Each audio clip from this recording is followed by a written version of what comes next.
Nipigie hapa. Waongeze jiwe. Hapa sawa? Hapa vipi? Habari zenu mabibi na mabwana. Ndugu zangu wanahabari, kama ambavyo mnafahamu mimi ni shabiki mkubwa sana wa magari. Ni shabiki pia wa michezo ya magari. Mimi ni shabiki wa kitu chochote kinachoitwa gari. Hata tofali ukiliweka matairi ukaliita gari, mimi ni shabiki wake. Na ukitaka kujua starehe ya IST, nafikiri zungumza na mtu yoyote ambaye ana ndoto ya kununua gari. Kama unataka kujua starehe na raha inayopatikana kwenye gari aina ya IST. Mimi ndoto yangu ilikuwa IST, bahati nzuri nilianzia kwingine. Lakini hivi tunavyozungumza nayo IST ambayo inafanya biashara ya usafirishaji. Kwa hiyo najua starehe yake. Kwa hiyo wale ambao wanalalamika kwamba linakula mafuta, waambie wapunguze milio, alafu waangalie raha wanazopata watu wa IST. Binafsi nafurahi kuwa sehemu ya project hii ya IST Festival ambayo inatarajia kufanyika tarehe 14 Februari 2026. Hii ni siku ambayo duniani wenyewe wanasema ni siku ya wapendanao. Kwa hiyo wakati wao wanapendana na wahalifu wenzao kwenye mahusiano yao, sisi tunakuja kupendana na magari yetu na vitu ambavyo tunavipenda. Kwa hiyo tutakutana hapa kwenye uwanja huu wa Coco Beach, eneo ambalo limetengwa rasmi kwa ajili ya michezo hiyo. Wadhamini wengine pia hamjapotea, bado nafasi zipo, mnaendelea kualikwa mje kwa ajili ya kuongeza nguvu ili kuona tamasha likiwa linafana zaidi.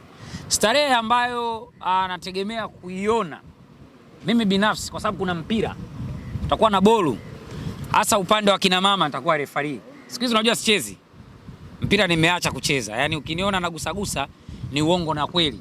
Lakini kwa upande ambao na tena. Halo. Niko kwenye press ya IST Festival, subiri na kupigia. Una gari sawa?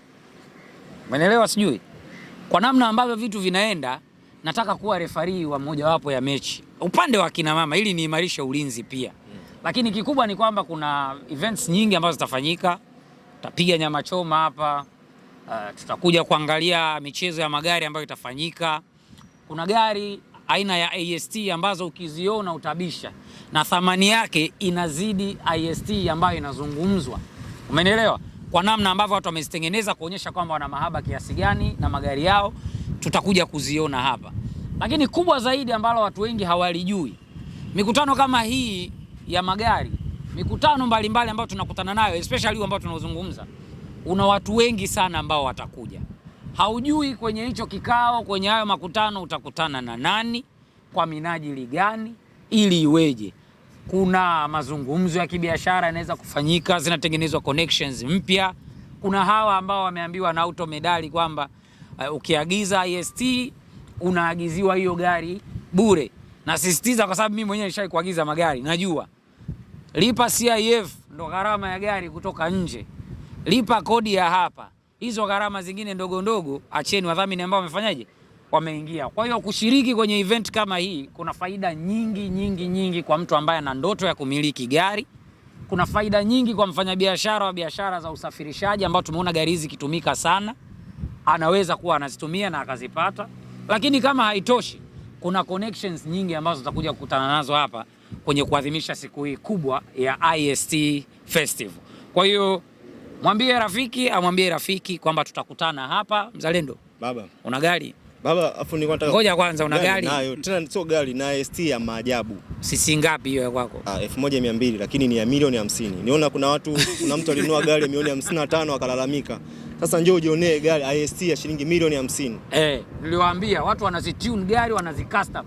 Mind you, hiyo sio bei halisi ya IST IST ni cheap, affordable, lakini kama haitoshi, wale wenzangu na mimi kwenye masuala ya uchumi, kwa sababu wengi ni uchumi wakati, ni gari ambayo haina milio hata kidogo. Achana na wale ambao wanalalamika na mishindo ya mafuta. Kwa hiyo kwa hayo machache na wakaribisha sana. Tuunge nguvu. Umumia? Hayo ni machache. Yao. Hayo ni machache. Bana, umesema IST yako inafanya nini sasa hizi? Biashara ya usafirishaji. Umenikumbusha. Ndio. Wakati namiliki IST yangu ile, ulishawahi kuwa dereva usafirishaji? Nilikuwa nafanya afisa usafirishaji. Nilikuwa inaitwaje kipindi kile? Taxify. Nilikuwa nafanya Taxify mwanangu. Na ulikuwa unajilamba. Ulikuwa unapiga sana. Nilikuwa yani kabla sijaingia kazini. Unajua pale ofisi yetu ya zamani unaingia kazini mchana. Unatangaza mshiko unaingia usiku. Unaingia kuanzia saa 8 saa 9. Na bosi alisema kama una kazi usije kupiga umbea. Kwa mimi nikiamka asubuhi napiga kwanza Taxify yangu. Napiga afu mchana ndo naingia kazini. Nikaja nikaacha. Basi mmoja nilipakiza bonge la demu. Nikamtoa Kinondoni, nikampeleka kuna hoteli moja Posta pale. Nikasema sifanye ujinga. Wakupelekea watu mali zako. Nikaacha hiyo biashara hapo hapo. Ukawa Posta boy. Mtu wa delivery. Nikaacha. Ukiwa wangu usimzingatie, nataka tuko tugombanisha.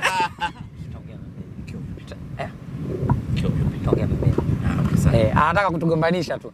Posta boy. Na ulikuwa unasafiri unapeleka mali. Niliacha. Asubuhi nikapata watu fulani hivi.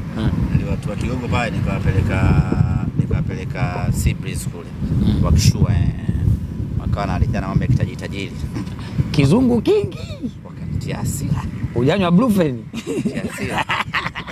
Sisi tumesoma sina Yazidi sio lile. Yazidi samjua bosi wako. Kuna ikazi. Tu Zaidi. Zaidi. Unajua? Bosi wangu yule. Ambaye ndio hivyo umenikumbusha. Mimi bado sasa nilimbeba juzi kati tumembeba huyo mwanamke. Yeye alikuwa kwenye gari yangu wamekosana na mtu wake. Kwa sasa akawa hataki kumpokea nao yule ametoka mkoani. Kwa hiyo hapa hana mwenyeji. Na ilikuwa ni usiku wa saa 7. Twende mwisho wa story. Naambia fanya story iwe fupi. Nishindwa kumsaidia lakini ukamstiri. Lakini alikuwa hana sehemu ya kwenda kwa sababu wanaume sisi tumeumbwa roho ya utu. Ukaona sasa hivi ana wiki ya 3 yuko kwangu. Natafuta ndugu zake wanipigie. Huo ndo mwisho. Ndugu zake wanipigie tuweze kumsaidia. Binadamu ni huo. Ukimilika IST, safari zako za mjini ni rahisi. Ukiamua kufanya biashara vya usafirishaji, maisha yako ni mepesi. Lakini kama haitoshi, unaweza kukaa na watoto wa watu nyumbani mpaka wiki 3. Bana ile sheli ya TOT pale. Ukienda na 10,000 na IST anakuuliza tuweke yote au anakuuliza unaenda mkoani? Unaambia weka nusu. Anaweka 5,000 yako inabaki. Kwa hiyo ulikuwa unakuja ofisini tayari una kibunda. Ulivyoacha hujateseka? Hapana. Niko sawa nikaacha. Ila nikula maisha mno na IST. Ndio maana hii gari mimi naithamini pakubwa mno. Mabwana mtakao hudhuria IST Festival. Tumepata wazo hapa. Hebu share na sisi story ambayo umewahi kukutana nayo ukiwa na IST, kama mmiliki au ukiwa umepakia au ukiwa kama mtu ambaye anafanya issue hizo za usafirishaji, alafu tupate kujua ni kitu gani. Tutagi sisi IST Festival pale Instagram, weka hashtag, iwe ni mimi, iwe ni Ahmed, iwe ni Ali Kamwe, Ali Shaaban. Bahati mbaya leo amepata udhuru, lakini na mzalendo hapa. Hebu tushare hizo story. Inawezekana kuna story ambayo inasisimua zaidi, alafu tukajimwaga na wadhamini wetu tuangalie tunakusaidieje. Maana inawezekana yalikukuta mazuri tukakupongeza, yakakukuta mazito pia tukakupa pole. Asanteni sana.